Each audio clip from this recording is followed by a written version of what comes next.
नमस्कार। आज हम एक बहुत ही पावरफुल छोटी सी स्क्रिप्ट मिट्टी का मोल की परतों को खोलने वाले हैं। ये कहानी बिहार में पलायन और बेरोजगारी के उस दर्द को दिखाती है जिसे शायद लाखों लोग हर रोज जीते हैं। एक फैसला, एक सफर और एक कड़वी हकीकत। ये कहानी है उम्मीदों की, मजबूरियों की और उन अनकहे सवालों की जो अक्सर पीछे ही छूट जाते हैं। तो सवाल ये है कि आखिर वो सवाल हैं क्या? चलिए पता लगाते हैं। कहानी की शुरुआत ही होती है एक ऐसे सवाल से जो सीधा दिल पर लगता है। एक पिता बाबूजी अपने पढ़े लिखे बेटे राघव से पूछते हैं कि पुरखा लोग की जमीन छोड़ के परदेश जाना ही अंतिम रास्ता बचा है का? सिर्फ एक सवाल है, लेकिन इसमें पीढ़ियों का दर्द है, परंपरा की पकड़ है और आने वाले कल का डर। सब कुछ इसी एक सवाल में सिमट जाता है। तो चलिए कहानी की पहली और सबसे जरूरी गुत्थी को सुलझाते हैं, जमीन और डिग्री का संघर्ष। देखते हैं कि कैसे एक ही घर के अंदर दो पीढ़ियां दो अलग अलग सच्चाइयों से लड़ रही हैं। यहाँ पर ना दो दुनियाएं आपस में टकरा रही हैं। एक तरफ है बाबूजी, जिनके लिए पुरखों की जमीन सिर्फ जमीन का टुकड़ा नहीं है, वो उनकी पहचान है, उनकी विरासत है। और फिर दूसरी तरफ है उनका बेटा राघव, पढ़ा लिखा है, एमए की डिग्री है हाथ में, पर नौकरी नहीं है। तो ये सिर्फ एक बाप बेटे की बहस नहीं है, ये आज के समाज का आईना है, एक कड़वा सच।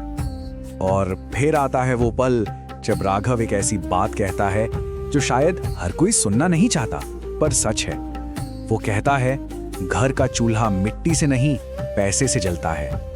ये लाइन उसकी पूरी बेबसी को सामने रख देती है। सोचिए, इतनी पढ़ाई लिखाई सब बेकार हो गई क्योंकि उसके अपने ही गांव में उसके लिए कोई मौका ही नहीं है। अब बाप बेटे के इस संघर्ष से आगे बढ़ते हैं और कहानी के एक और इमोशनल पहलू पर आते हैं। ये सफर ये अपने साथ सिर्फ उम्मीदें नहीं बल्कि बहुत दर्द भी लेकर आता है, और इसे हम देखेंगे दो भाइयों की नजरों से।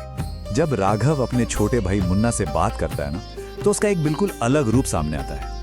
वो बड़े प्यार से वादा करता है कि वो दिल्ली से नई नई किताबें लाएगा, एक ऐसा कल देगा जहां मुन्ना को उसकी तरह मजदूरी नहीं करनी पड़ेगी। और वो उससे कहता है, मन लगाकर पढ़ना। ये सिर्फ एक नसीहत नहीं है, ये एक सपना है, एक उम्मीद कि शायद अगली पीढ़ी का भविष्य बेहतर हो। लेकिन इस प्यारी सी उम्मीद पर मुन्ना एक ऐसी बात कह देता है जो जितनी मासूम है उतनी ही दिल चीर देने वाली भी। वो कहता है, लेकिन माँ कह रही थी कि जो दिल्ली जाता है वो फिर लौट के नहीं आता।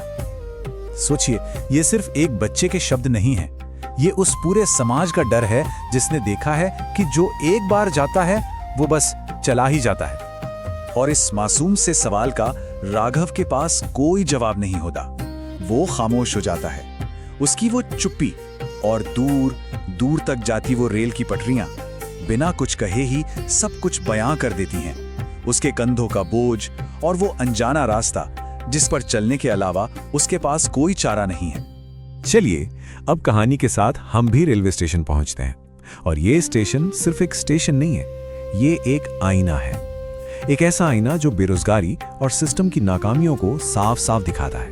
और तभी स्टेशन पर एक अनाउंसमेंट होती है, गाड़ी संख्या 12565 बिहार संपर्क क्रांति एक्सप्रेस।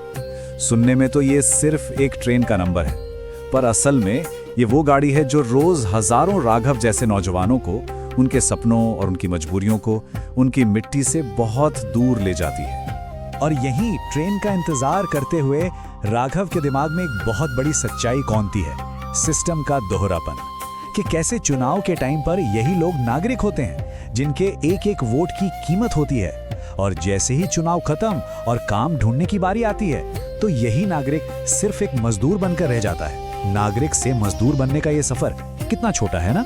अब हम कहानी के क्लाइमैक्स पर आते हैं। एक ऐसी इमेज, एक ऐसा सिंबल जो पूरी कहानी का निचोड़ बस एक ही पल में सामने रख देता है। सोचिए, स्टेशन की दीवारें सरकारी पोस्टरों से पटी पड़ी हैं, बड़े बड़े वादे, विकास की बातें, और उन पर एक चमचमाता हुआ नारा लिखा है, शिक्षित बिहार, समृद्ध बिहार। एक ऐसा नारा जो लगता है कि बस अब सब कुछ बदलने वाला है। लेकिन कहानी हमें वो चमकता हुआ नारा नहीं दिखाती।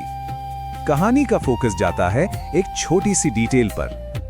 उस बड़े से पोस्टर का एक कोना फटा हुआ है, और ये फटा हुआ कोना ये कोई इत्तेफाक नहीं है, यही तो पूरी कहानी का सार है। ये फटा पोस्टर उन टूटे हुए वादों का प्रतीक है, उस बिखरी हुई उम्मीद का प्रतीक है जिसकी वजह से राघव जैसी पूरी की पूरी पीढ़ी अपना घर, अपनी मिट्टी छोड़ने को मजबूर है। ये एक छोटा सा फटा कोना सरकारी नारों और जमीन की हकीकत के बीच की मीलों लंबी खाई को दिखा देता है। तो चलिए अब इन सारी कड़ियों को जोड़ते हैं और समझने की कोशिश करते हैं कि इस कहानी का जो टाइटल है मिट्टी का मोल, उसका असली मतलब क्या है।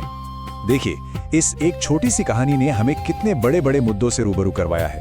पीढ़ियों के बीच का टकराव, एक ऐसा एजुकेशन सिस्टम जो डिग्री तो देता है पर भविष्य नहीं, घर छोड़ने का वो इमोशनल दर्द, और सबसे बढ़कर सिस्टम के खोखले वादों और एक आम इंसान की जिंदगी की सच्चाई के बीच का फर्क। और अंत में कहानी हमें एक बहुत ही जरूरी सवाल पे लाकर खड़ा कर देती है। इस पूरी कश्मकश में अपनी मिट्टी से जुड़े रहने की जिद हो या उसे छोड़कर जाने की मजबूरी, इसका असली मोल, इसकी असली कीमत आखिर चुका कौन रहा है।